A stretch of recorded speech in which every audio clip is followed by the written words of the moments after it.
क्या बात है, पूर्ण नूरच पालटलेला दिसतोय हो. पालटणारच ना. तुमच्यामुळे मला माझा जुना मित्र परत मिळाला, आमची मैत्री टिकली. किती दिवसांनी इतका छान वेळ घालवला सगळ्यांबरोबर. आजूबाजूला आपली म्हणावी अशी माणसं आहेत. अजून काय हवंय? खरंय.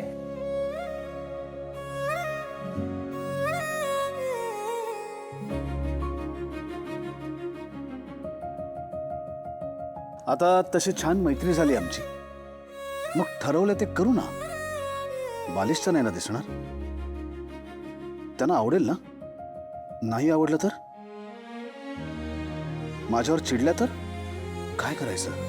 ओ राजवाडे, हा, कसल्या विचारात? किती ते बोलायचं स्वतःशी?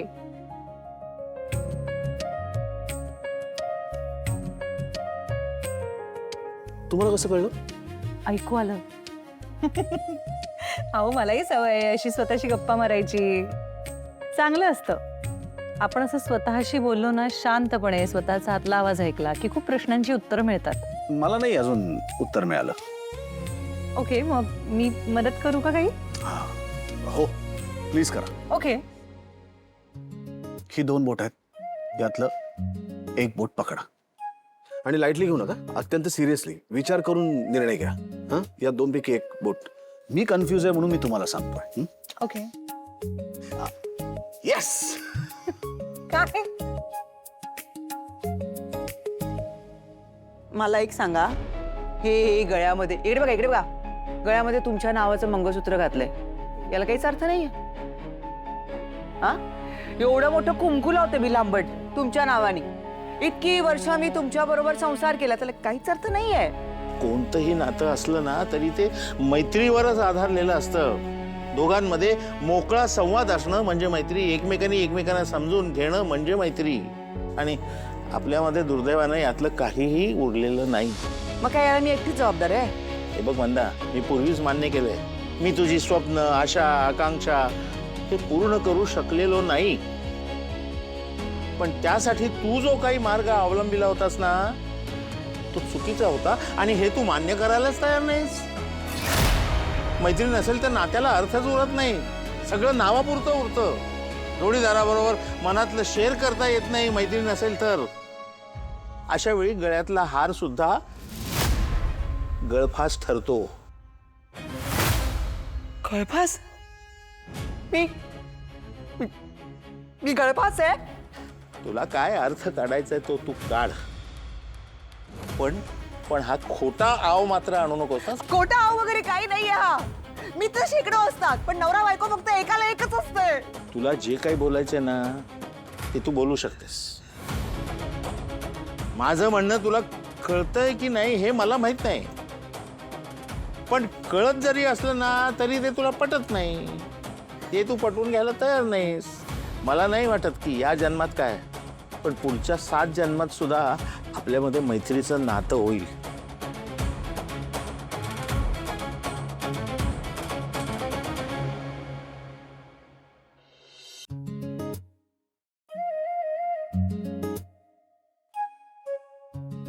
Friendship band. Friendships band. पण आज फ्रेंडशिप डे नाही आहे. हो, पण आपल्या नात्यातलं फ्रेंडशिप डे आजच आहे. मी जरा कन्फ्यूज होतो, कारण मला असं वाटलं की हा फ्रेंडशिप बँड जर मी तुम्हाला दिला तर तुम्ही भांडाल माझ्याशी, ओरडाल माझ्यावरती, किंवा तुम्हाला असं वाटेल की मी खूप बालिश आहे.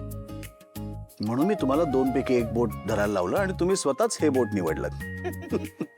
आता हा फ्रेंडशिप बँड बांधायलाच पाहिजे, कारण तुमचं अप्रुव्हल मिळालं. पण आपण तर मैत्रीचं अप्रूव्हल एकमेकांना कधीच दिलंय नाही का? बरोबर आहे, पण तीच मैत्री थोडीशी घट्ट करूया. त्या दिवशी रेस्टॉरंटमध्ये आपण फक्त म्हणालो होतो की आपण मित्र होऊया, पण आज आपण खरे मित्र झालो. जी व्यक्ती माझ्या मैत्रीला किंमत देते, त्याचा मान राखते, ती व्यक्ती माझी मैत्रीण होऊ शकते.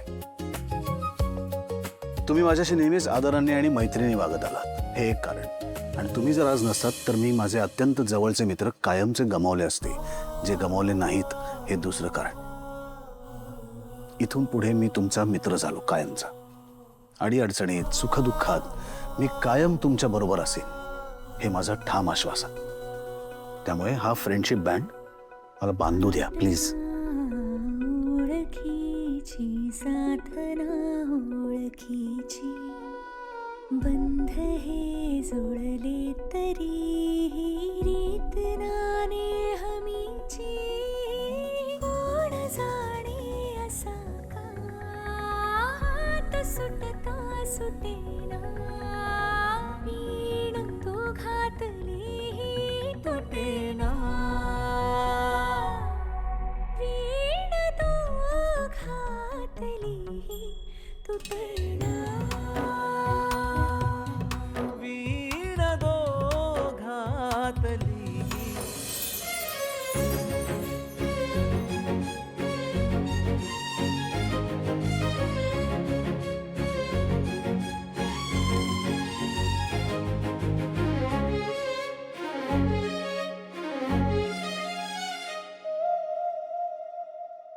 सॉरी सॉरी मी नाही चुकलंच माझं. म्हणजे ते मी अगदीच म्हणजे आनंदला जशी नाही पण सॉरी म्हणजे मैत्री आहे आपली पण अगदी एवढी नाही की मी एकदम नाही नाही सॉरी सॉरी सॉरी.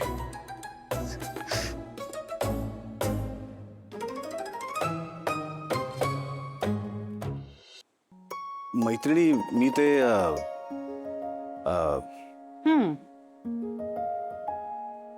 बोल ना मित्रा.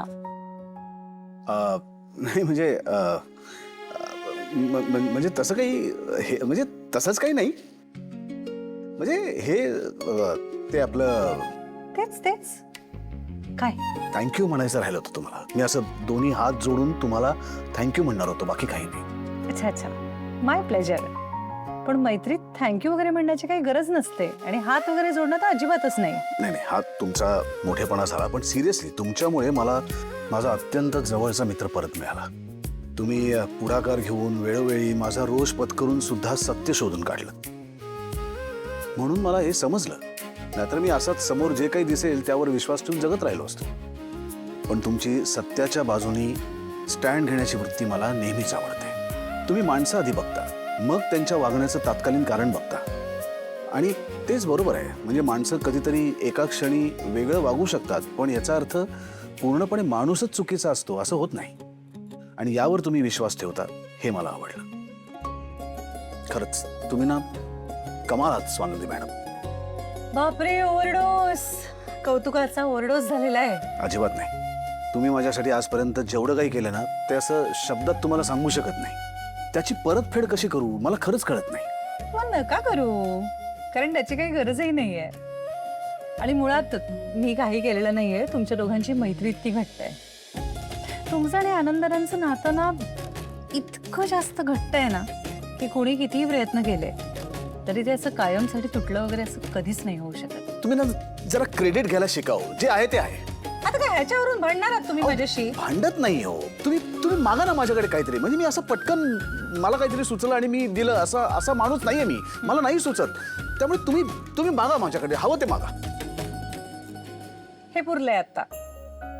याच्यापेक्षा वेगळं जेव्हा मला काहीतरी हवं असेल तेव्हा हक्काने मागेन. भांडण नक्की डन. पण तेव्हा मागे नाही फिरायचा. शब्द दिलाय मी माझा. तुम्ही मागून तर बघा. मागे फिरणार नाही मी. बघा शब्द देताय. माझं गणित सोपं असतं स्वानंदी मॅडम. मैत्रीसाठी मी काहीही करू शकतो आणि मी जर तुम्हाला हवी ती गोष्ट देऊ शकलो नाही ना तर मित्र म्हणून मी नापास होईन. आपली मैत्री तुटेल आणि जे मी कधीच होऊन देणार नाही. त्यामुळे तुम्हाला हवं ते मागा. मी ते 100% तुम्हाला देईन. ठीक आहे. ठीक आहे तर ठीक आहे. झोपा आज शांतपणे. आज मला खरंच खूप दिवसांनी शांतपणे झोप लागणार आहे. Good night. Sleep tight.